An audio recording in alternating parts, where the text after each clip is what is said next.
From the moment you set foot on the first tee, you can sense the difference. How do you tell a story about a storyteller? Forest Dunes.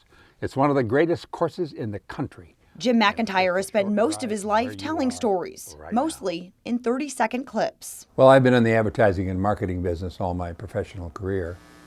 Have you seen the side of the house lately? Many of you will know him from these old Astro Building commercials. He's always arguing with who he called his synthetic wife. And it'll improve the value of our home. Buy some, buy some, buy some. And you'll recognize his soothing voice as he almost welcomes you home on the radio and on television. And true family. Create true memories. It's very rewarding for me because generally I'm reading somebody else's copy. And the type of voice that I have generally is nice, moving copy. It's not about having a good voice anymore. It's having a voice that's listenable to, that you can identify with and understand and be touched by. And Jim has been touched by northern living. He's written 2 books about the beauty of this area and told his tales of life and loss. Sad I am for those who do not rage for another place, who feel no fever to be someplace else. I'm here because I want to be here. I've had offers to move to Chicago years ago, and I don't want to go to Chicago. I want to be up here on the water. Last November, while taking part in a ritual he's loved for decades. I was deer hunting season. I had noticed that I was having difficulty walking to and from the blind in terms of not having enough breath to get there. And I'm relatively active. I played a lot of golf, and it wasn't normal for me not to be able to walk 200-300 yards with a rifle over my shoulder, not being able to breathe. So I went to the doctor, and eventually we took a look at the lungs and found a tumor. Then they found more, which had metastasized to the liver and the brain, and they biopsied it to learn that it was small cell carcinoma, which is a very aggressive form of carcinoma, and caused, generally speaking, by one bad habit, and that was smoking.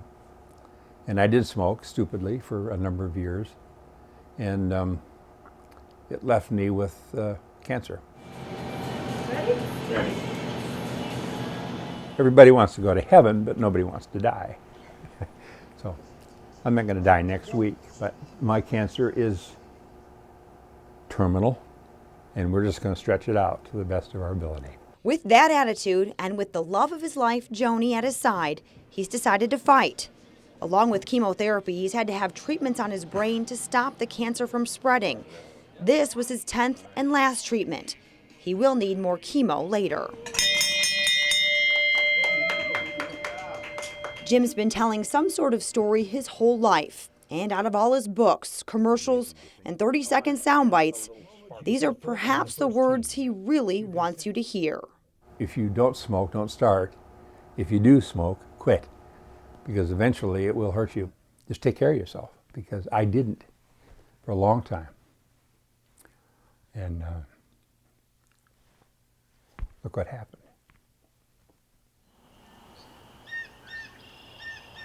Nobody lives forever, but when you cherish every moment, the end may be easier to understand. I have terminal cancer, but the diagnosis may be terminal, but the prognosis is not, because I can fight it. And I have reason to fight it. I certainly wouldn't want to face having cancer alone.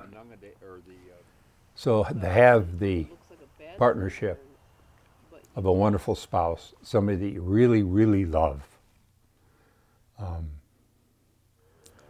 helps a lot.